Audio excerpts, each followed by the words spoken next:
তোমরা সবাই মনে করো কি প্রবাসী অনেক শান্তি, অনেক সুখ, তাই না? এই দেখো আমি যেরকম করে না ক্যামেরার সামনে লোকটি দেখাইবাম, দেখো ওরা কিন্তু কন্ট্রাকশনের কাজ করে, কিন্তু দেখো এবার হাতে হাতে কিন্তু ফলির মধ্যে খাবার বাইন্দা রয়েছে, কারণ তারা খাওয়ার লিগে সময় পায় না। ঠিক আছে, এই দেখো এখন দেখাইতেছি সবাই রে, কারণ দেখো ইউনিফর্ম পরা আছে, গাড়ি মেঝে আছে, কেউ যাইতেছে। ঠিক আছে, এই দেখো এভাবে গাড়ি আইসে দি, এই মানুষটা যে কষ্ট করে, মানে কষ্টের প্রতিদান আসলে কেউ এত পারে না। খাদ্য যে গুতাইতেছে তোমরা বাইক না, কেউ গাঞ্জা বানাইতেছে, এটা কিন্তু ইন্ডিয়ান লোক, এরা তামাক খাইতেছে।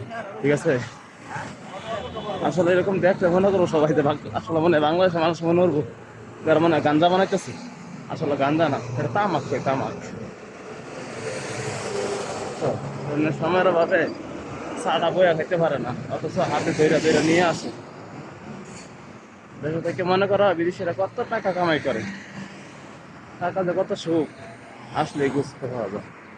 এটা কি ভাবে জানো সবাই কমেন্টে জানাও।